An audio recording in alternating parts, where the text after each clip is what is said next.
The law of diminishing returns continues with this week's episode of Disney Star Wars: The Acolyte, with each episode continuing to receive lower and lower ratings. This week's episode comes in at a whopping 4 out of 10 on IMDb, compared to the 5.8 and 6 of the previous two. Now, my job today is going to be to assess the episode scene by scene to come to an objective truth on whether or not the writing of this show even deserves such high praise. 4 out of 10 is pretty generous. Anyways, in this episode, we've got more fire, more females, and of course, more frantically written convenient plot contrivances that make even The Last Jedi seem Oscar-worthy. Let's do this. The episode opens on a gorgeous establishing landscape shot 16 years before the main events of the show. We arrive on the planet of Brendok, Osha and May's home world. We pan down into a forest where we see Osha petting a Disney space dragonfly. Cute. She looks extremely depressed because she probably knows she's in a Disney Star Wars show as she uses the thread, to pull on this creature. Honestly, I thought she might rip it in half, but she lets it go. Out of nowhere, May appears and she too uses the thread on the magic butterfly. Gotta get used to that one. If you haven't seen the episode, you'll find out what I mean soon enough. Now, we learn that this yellow-leaved tree she's sitting under is indeed the Bunta tree, the plant in which the poison from the previous episode was derived from. May tells Osha, "But Osha, it's dangerous. Only if we eat it." So I guess you could have just plucked some leaves and asked suicidal Jedi Torben, to eat the leaves instead of making them into a potion, but perhaps it's a concentrated form of sorts. Fine. Anyways, May then arbitrarily attempts to unalive the space hummingbird, as shitty kids do, but Osha, being our clear good guy, or good girl, stops her. Let it go, May. Stop! Nice. Osha asks why May is number 1 on PETA's watch list, and May replies, "Why do you always have to run off alone?" Well, probably because you're an evil murderer, May, and you like torturing small animals, but fine. Osha says she doesn't want to do the Ascension, which is apparently not that important, and it's just a ceremony. It's just a ceremony. I want to know now what this means. What are the stakes and consequences surrounding this ceremony? Maybe we'll find out. May gets Osha to finally come back home with her, and she recites their poem from the first episode. You're with me, I'm with you. But Osha is not having any of her Dr. Seuss bullshit today. Understandable. The two of them then sync up and say, I give you you, and you give me me. I give you you, and you give me me. Now, I could try my hardest to make sense of this, but honestly, there are too many other disasters within this episode, so let's just move forward. Then, out of nowhere, a Dathmerian-looking witch lady jump scares them, and she asks, "What are you doing here?" I think they were just taking a walk, lady, so calm down. Clearly, there's no threats in this forest. It's dead empty. It's tranquil. It's calming, even. You should try it. You should try it someday. You seem pretty uptight. Now, we learn her name is Mother Coral, one of the daughter's 2 mothers, and she says it's not quite safe out here. Well, is that because there's a poison tree? Or what else is there? It seems extremely tranquil for the most part, like I said. It seems like a nice spot to hang out once in a while. There will be consequences for breaking the rules. It isn't fair. Apparently, in this village they live in, it is so strict that it is breaking the rules to take a walk. Understandable now why Osha rightfully hates it here. I would too. Now, Mother Coral tells the girls the rules are for your safety. I mean, didn't you train these girls to use poison when hunting in these woods? Bunta is a poison. My sister and I were taught to use it in hunting. But I guess taking a walk is far too dangerous. I guess we just need some contrived conflict and tension to start the episode to hold our interest. Nice job, writers. Now, we then get a shot of Jedi Master Squid Game here, and he spies on the girls from behind a tree. So far, nothing too offensive, I guess, but we're just getting started. Hold on to your seats. We then get an intro card and an ad for State Farm Insurance if you're not on the premium plan of Disney+. Makes sense because Osha's village is definitely going to need to take out an insurance claim after this episode. Just wait. Let's break this down. So far in the intro, we have learned that May and Osha are both Force users or thread pullers. We learn that May is a sinister little witch, and Osha wants to leave the planet.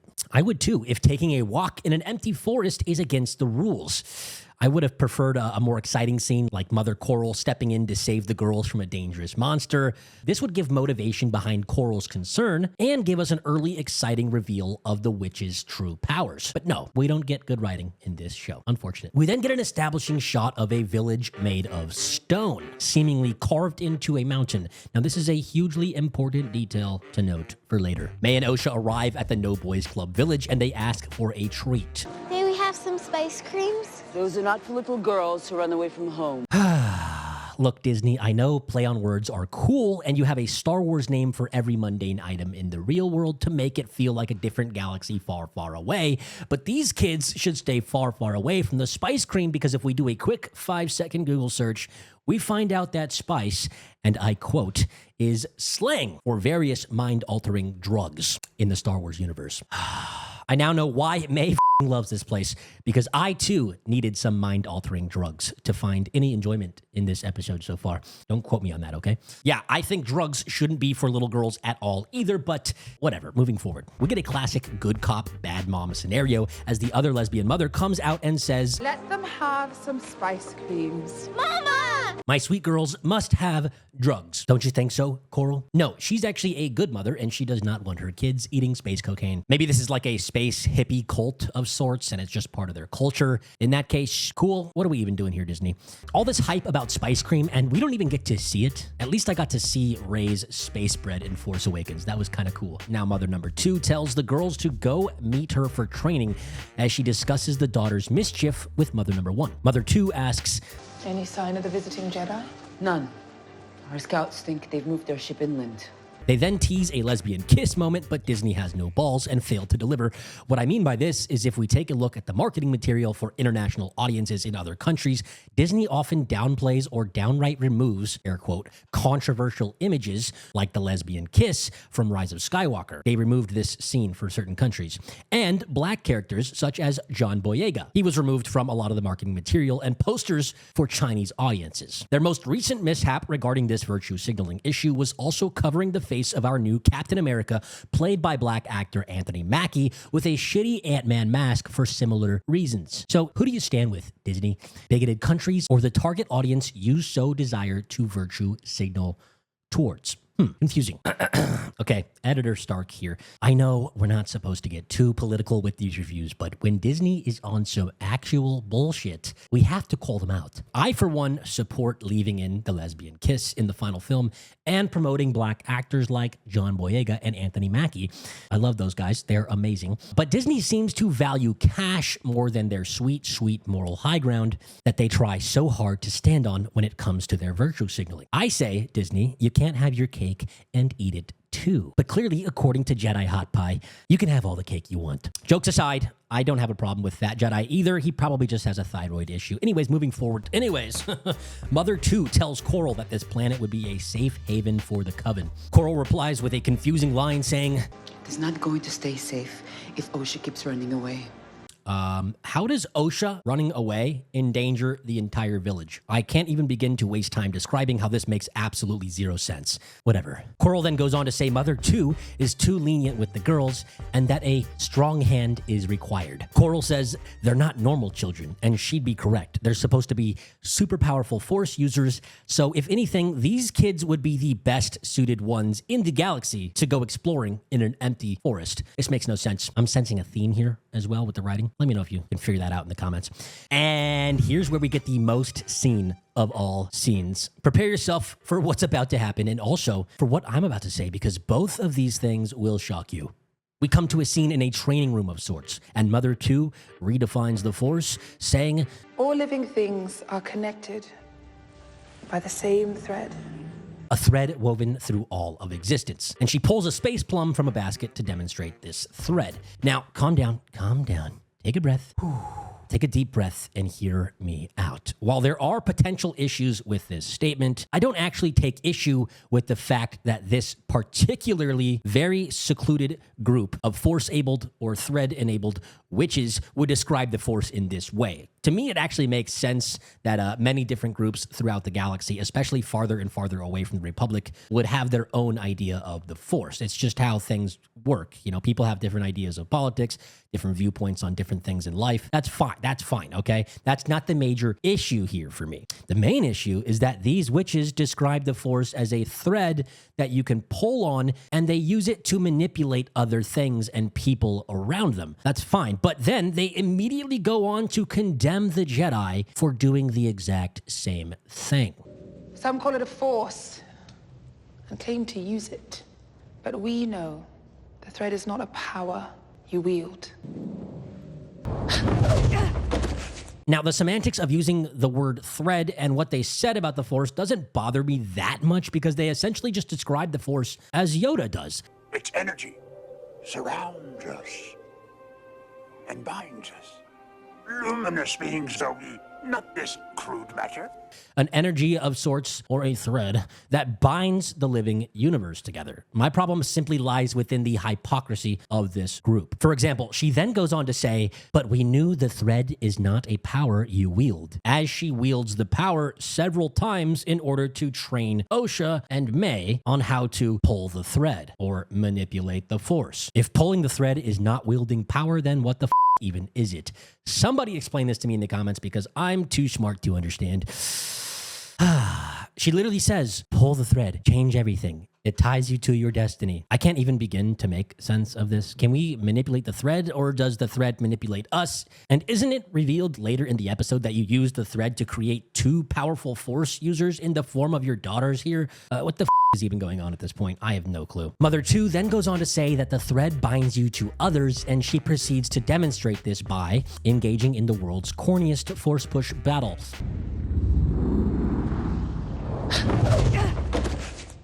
The power of one. She knocks this girl back, and honestly, I thought this witch was about to snap her skull on the goddamn stairs behind her. This is not a safe workplace environment whatsoever. OSHA violations everywhere.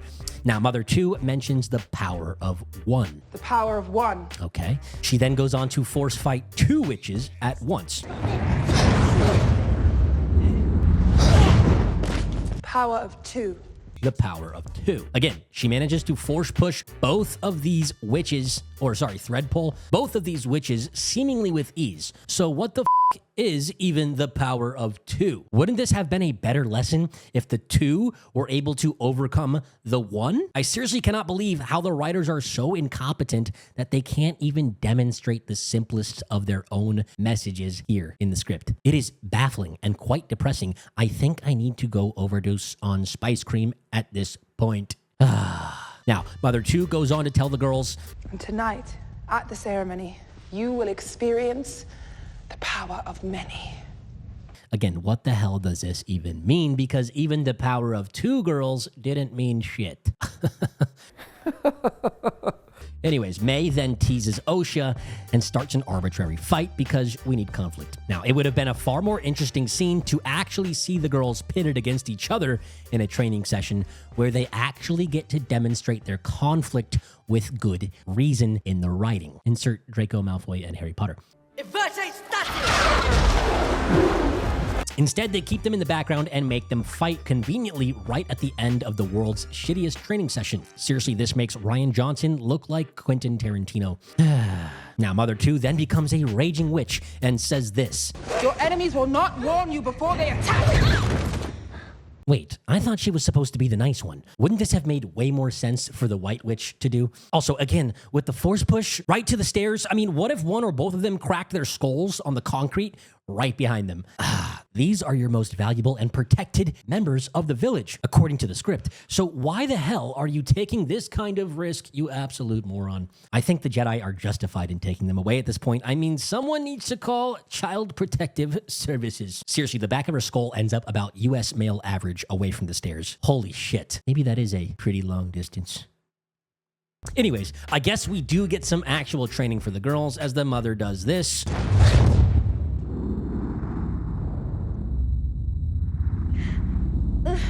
Now, May is the badass sister and the only competent one, apparently, as she protects Osha and gives us a smug look afterwards. Nice. Yeah, come on, Osha. Use the force on a bitch once in a while, okay? Sorry, pull the thread on a witch once in a while. Mother 2 sends the girls to their room, and Mother Coral checks up on this power core of sorts in an ominous shot.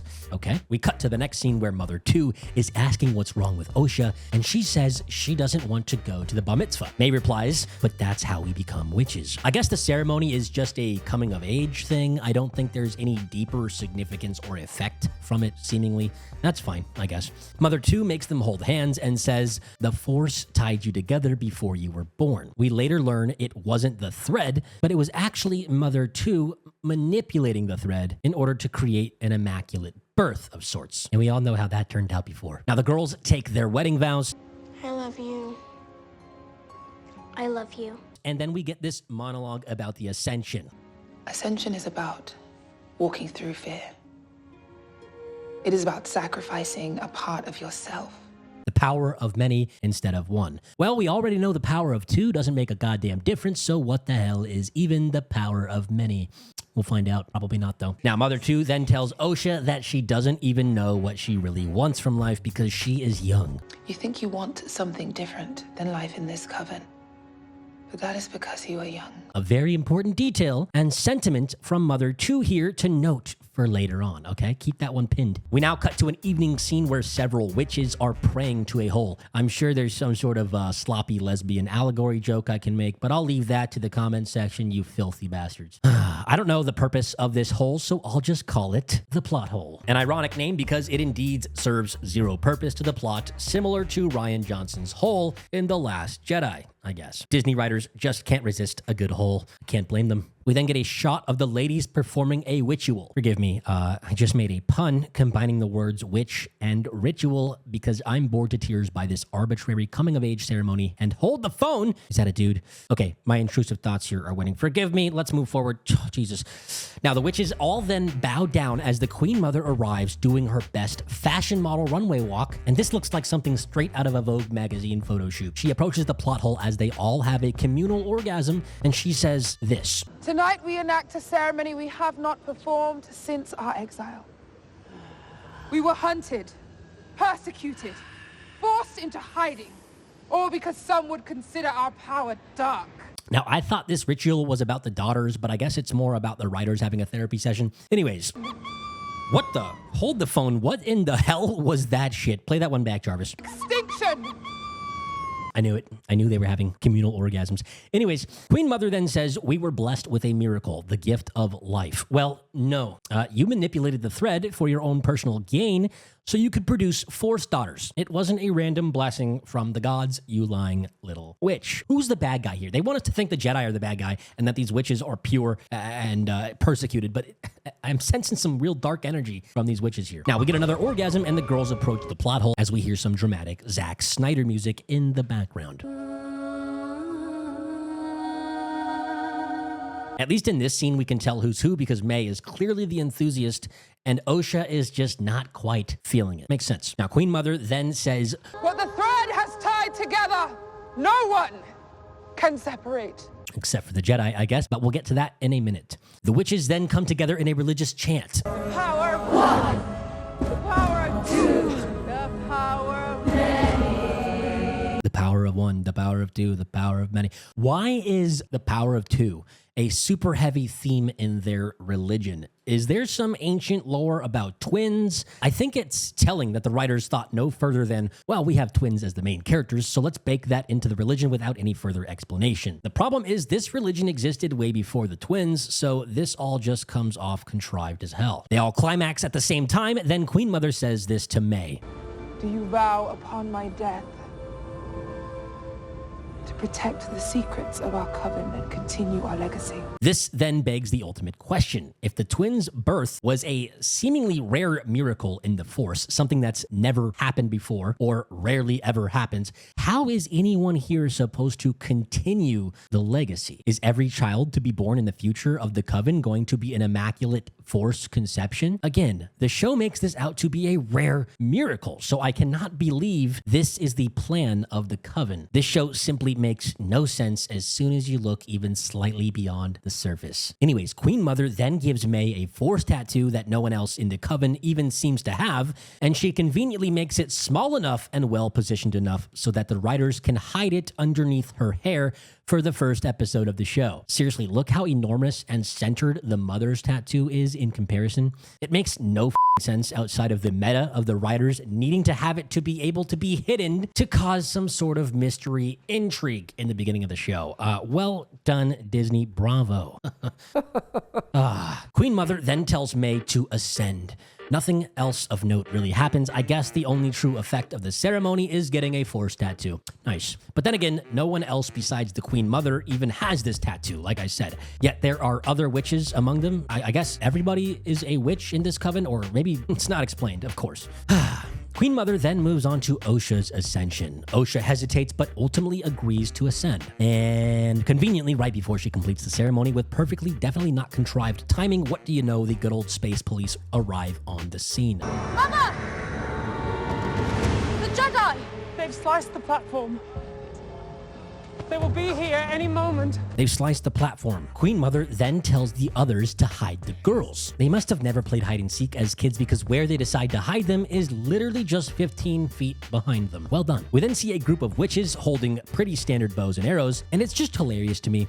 It's like if you saw a group of Jedi holding blasters. It just feels odd. I mean, this would have been way cooler and fit the witch vibe if these were more like the Dathmerian magic bows from the Clone Wars or Jedi Fallen Order game, but I guess Disney only had $23 million this episode, and Leslie Headland needs to buy more designer suits, so it's obviously highly reasonable that they couldn't afford to put this sort of effect in. Understood.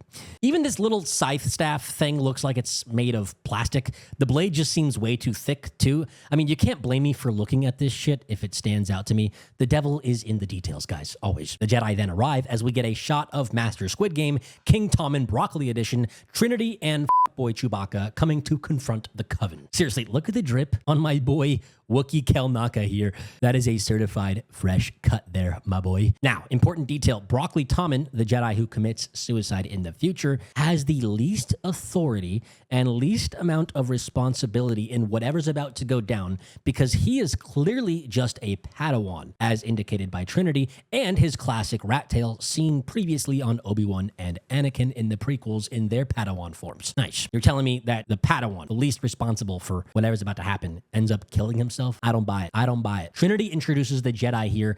I am Master Indara, and these are my colleagues. Colleagues? Guys, this is how corporate America speaks, not Jedi, okay? Just call them fellow Jedi or comrades or anything else less corporate and jarring than colleagues. Coral then says, "You're trespassing." And then Trinity says, Forgive our intrusion.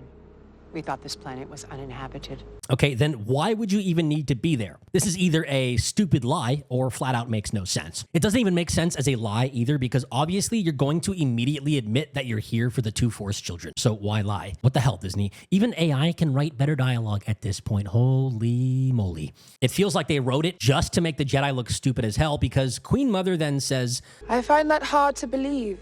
yeah, so do I. But here we are. May and Osha argue in the background, and we kind of get our first hint that Osha knows of the Jedi as she says, look at the robes and sabers. Trinity then says she's concerned they're training children and starts citing a Republic law. But Queen Mother Brendok is not a part of the Republic. Queen Mother interrupts, and for once, she's actually got a great point here. Why are the Jedi so far out of the Republic and still claiming Republic laws? That's a no-no, Jedi. Bad Jedi. Bad Jedi. Now, Coral denies the existence of the twins, but we all know Jedi can smell young Force users from across the galaxy with the Force, so this fails. Now, Trinity urges the girls to come forth, so one of them does, and Sol addresses her. What is your name? Osha? Trinity then asks the Coven, where is their father? And Queen Mother says, there is no father. I guess he went for a pack of death sticks and never came back, or perhaps some spice cream. Who knows? Then, for no actual good reason, Squid Game feels the need to exclaim out loud, That marking, it wasn't there this morning. You're spying on us? brother, why did you need to say this? Why? Well, I know why. Because plot. It tips off the Coven that he has been spying, and this understandably pisses them all off. So now we have some more contrived conflict. You want to take our children! Nice one, Squid Game. Sol then says the Jedi do not take children, but then directly contradicts himself 5 minutes later in the episode when he says, I was younger than you are. When the Jedi tested me, I was only 4. I guess they only take babies or toddlers, but not children. Now, Squid Game goes in for his saber in a good old bait and switch shot. So, no.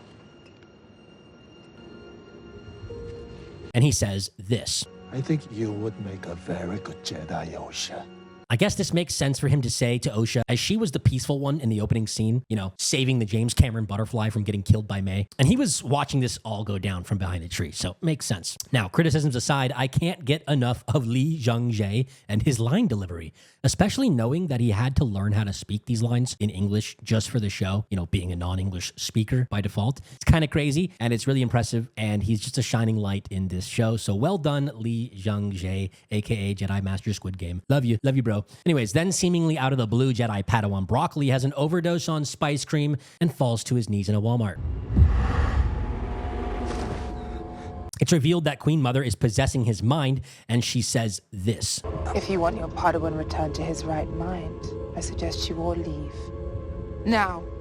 So, let me get this straight. You hate the Jedi for being bad guys, yet your immediate negotiation tactic during a peaceful confrontation is to possess a Padawan, the most innocent of the bunch, and use it as blackmail. You're really not winning this moral high ground that you think you have here. And holy shit, if we go back to the beginning of my script, it makes sense because Disney, in the meta sense, is doing the same exact thing with their marketing campaigns. Now, if these are the kind of people they are, it's no wonder the Jedi don't want them in charge of two potentially very powerful and dangerous young Force users. Yet Disney still wants us to think of the Jedi as the bad guys. Not doing a great job, Disney. Not doing a great job. Now, Osha then begs her mother to let her attempt the Jedi test, and Trinity says, You cannot deny that Jedi have the right to test potential Padawans.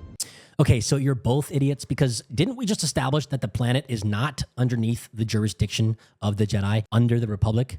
The Republic lost. Brendok is not a part of the Republic. What in this stupid writing is even going on here? But shit gets even dumber. Just wait. Trinity then says, with your permission. You cannot deny that Jedi have the right to test potential Padawans. With your permission, of course. Take note, with your permission. I am asking you if it's okay. With your permission. She doesn't say you have no choice. She says specifically you have a choice. With your permission. With your permission, of course. Okay, so then she's giving you a chance to just say no. She's literally giving you a chance to say no. Like, what? The conflict apparently ends here if you just say no. She literally said she can only test the girls if you say she can. Holy shit. What? What the fuck? Okay. Queen Mother lets Tommen go, and he wakes up just as confused as the audience here. And Queen Mother decides to go against the very nature of her own character from mere moments ago, as she says, The scouts will bring Osha to your camp at midday. The scouts will bring Osha to your camp at midday. Again, A, you didn't have to say yes. And B, you were just extremely adamant against this idea. And even when given the opportunity to say no, you arbitrarily change your mind in a complete 180 just so the plot can continue. Holy shit. Need I say more, guys? Need I say more? At no point in this conversation did we see any motivation for her to change her mind. It just happens. Jedi mind trick? I don't know. She's apparently way too powerful for that. Now, we then cut to a scene where Coral is attempting to stage an attack against the Jedi. We make our move tonight, while the moons are high. Mother Coral, But the voice of reason speaks out from the crowd. I urge you to remain calm. One drop of Jedi blood, and the Republic would destroy us. Coral then becomes an absolute dumbass and says, There are only 4 Jedi. Who would miss them? listen, ma'am, that's not how this shit works. If you kill any Jedi, it's seen as a crazy, impressive, and dangerous threat because Jedi are supposed to be the most powerful protectors of peace in the galaxy. So it doesn't matter how many Jedi you kill. You kill one of them, they're coming after you. That's just not how this works. I don't know how thick you can be. Man. Whatever. I guess we need some sort of contrived conflict to make it interesting or something because they continue to fight. And here's where we find out officially that the Queen Mother indeed went full dark side and created Force babies. I carried them. I created them. Anyways, it's a pretty selfish move for a lady who claims to be standing on moral high ground to the Jedi to do something like this. I'm starting to see the flaws in her character heavily, which I guess is cool. But we're supposed to like her? Not sure. An old CGI lady, alien witch thingy, then explains how a test works. This test has 2 outcomes. A pass or a fail. Thanks. I guess Disney's target audience is so stupid, they needed to be reminded of how a test works. Nice. Seriously, can't you just cut this little part out of the line and it's already feeling way less obtuse? We then cut to a Tylenol pain relief ad in the middle of the conversation if you're not on the premium plan of Disney+. It's amazing the algorithm read my mind because my brain is indeed hurting by now. Anyways, moving forward. Queen Mother then says the now infamous line. This isn't about good or bad. This is about power and who is allowed to use it. Two things. You claim the Jedi are bad because of how they use the Force. So yes, it is about bad and good, even if you lie to us that it's not. Second, we never exactly get to see why the hell you guys are outcasts. You just kind of tell us you were persecuted. All we know is that you can use the Force, and when confronted in a peaceful way, you do this with it. So, off. Anyways, the Jedi also didn't come to your planet to tell you that you couldn't use the thread. They came to ask your permission. With your permission, of course. To test the kids. Holy self-righteous bullshit. Anyways, the mother then says something nonsensical when she says this. But as you grow, what you want, it changes, it shifts. Like the seasons. In winter, we hunt with bunta. In summer, with bows and arrows. Nice try on the metaphor, writers, but according to your logic, she should want to be a Jedi in the summer and a witch in the winter? Not sure. The writers just try so hard to make this character seem deep, and it ends up falling on its face right here as Osha says this. But we still hunt. That doesn't change. Thank you. Why is the kid the smartest one in the goddamn room? I don't know. They're really not making us like this mother character too much. She's contradictory, she's a hypocrite, and she's kind of stupid and a little bit evil. Maybe she is the bad guy. I don't know. Good guy Jedi coming in to save the daughters from this maniac. Now, Coral enters the room and they head out with the girls for the Jedi tests. The girls promise to lie. Osha doesn't really want to, but in the end, she says, fine, I promise. May goes first while Osha talks to boy Chewbacca. Broccoli Tommen retrieves Osha after May's test and takes a blood sample, but Disney is too afraid of the prequels to mention midichlorians, so we move on quickly to the test. In this test, you must divine what images appear on the testing screen. So Osha begins to lie about the images when she sees this and says, a spaceship. Correct. Sol is falsely confirming her answers as correct, and Osha says, That wasn't a so the Jedi discover the lie. Master Squid Game then goes on to tell her he was tested when he was only 4. But I guess the Jedi do not take children. Interesting. Sol talks about being scared to leave with the Jedi when he was a kid, but it's okay because there were many other children like me. And he encourages Osha to follow her heart. I like this. You know, Sol says, you must have the courage to tell the truth. Very Jedi, very good guy, very moral high ground, very, light side of the Force. I like his character. There's nothing really too much to hate about Sol. We cut to a meeting with the mothers, May and Osha, and the sisters fight over the fact that Osha didn't lie to the Jedi. May starts throwing a fit, and she gets whisked away by Mother Coral. Queen Mother then goes back on her word yet again by allowing Osha to make a choice now, a very important choice, a dangerous choice perhaps, all of a sudden, as she says, you get to make a choice, Osha. If you want to pull the thread, then pull it. To be honest, this whole thread thing doesn't really break Star Wars too much for me because it just seems like a stand-in word for the Force used by a delusional group of unimportant witches, and it doesn't even really make that much sense to begin with, so whatever. I don't have too much to say there. Fight me or not in the comments. It doesn't bother me. I'll accept whatever you tell me at this point. Fear should not make this decision, Osha. This is also very confusing because Queen Mother here earlier in the episode said that Osha doesn't know what she wants because she was a kid. You think you want something different than life in this coven, but that is because you are young.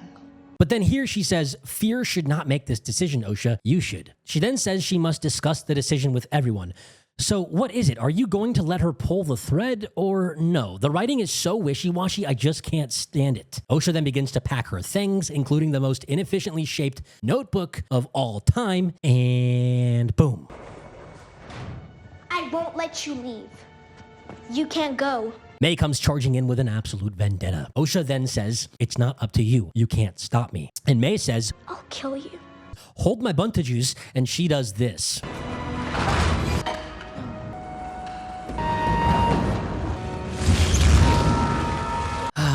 Two things here. I know the girls were fighting before, but would she really actually kill her sister all of a sudden? I didn't believe this for a second. Also, secondly, her plan is to burn down a room seemingly made of stone. I sort of gave the first episode's fire issue a slight pass because it didn't affect the plot too much, and I was kind of playing nice. But this time, no, this too shall not fucking pass, my friends. I can't believe it. I just can't. May was also reading from this journal before she made the fire, and I thought she was reading a Skyrim spell tome book for a second. LMAO. Also, they have standard electric lighting elsewhere, but because of plot, they need to have a flaming lantern next to the world's most flammable stone room. Again, because plot. I mean, they have a huge electrical generator as shown earlier in the episode, so why even bother with flame-based lighting at all anymore? Well, we know why, because plot. Like, why go out of your way to explicitly show us electricity and then have a flame-based light? This is not how we do things anymore. In fact, these days, we know flame is dangerous, so we make fake flaming lights out of electricity. Duh. Da. Oh my God. Oh my God. Anyways, Osha has to hack into this laundry chute of sorts. Calm down. Calm down. Now, I'm pretty sure the only reason she can't open it with a simple button press is so the writers could contrive a scene where she has to do something more sophisticated to escape so we can manufacture tension in this idiotic on-screen sequence. Anyways, she hotwires the laundry chute. Insert Finn, how did you do that from Rise of Skywalker? How do you know how to do that? Now, this somehow, for some reason, leads into an underground cavern system that also leads directly to the generator that explodes conveniently as soon as Osha sees it. Somehow it's been about 2 minutes and the fire that was started inside a village carved of stone is now exploding. None of this makes any sense, okay? Don't even try to defend it here. You just can't, you can't. Then I thought I had dementia, but as the two children come to the bridge, they say the same lines 3 times in a row. What have you done? What have you done? What have you done? The bridge then collapses pretty much immediately after they walk onto it conveniently, and in even more convenient fashion, Squid Game saves the day by grabbing her by the arm. Bruh, didn't we have this same exact scene in the first episode, but you used the Force? Is it not 10 times more risky to try to do this the old-fashioned way? Just force pull a bitch, okay? What the hell? We then get this glorious shot as they're escaping the somehow crumbling, exploding village, and it appears that all the witches just seemingly dropped dead. Huh? What the fuck? Now, either the writers are completely brain dead and want us to believe that the fire caused their death by dropping stones conveniently on top of all of them, or the writers are brain dead and want us to think the Jedi murdered every single witch in the village. In either case, I see no rocks and I see no signs of destruction from the Jedi, no burnt robes, no severed limbs, nothing.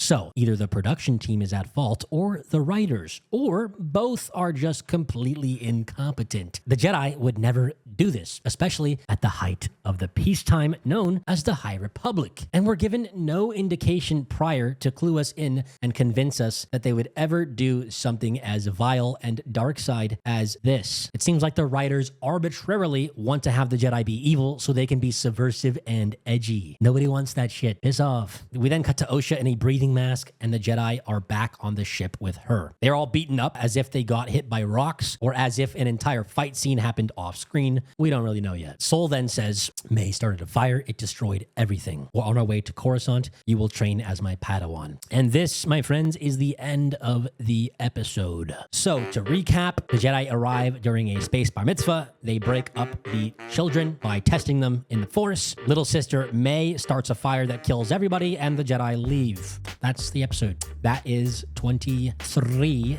million of production and storytelling right there, folks. That is more than the entire movie of Godzilla -1, which is 10 times better. So I guess you know where my thoughts lie. I'm exhausted from talking about this episode now, and I have not much else to say. I just want you guys to say the rest of it in the comments.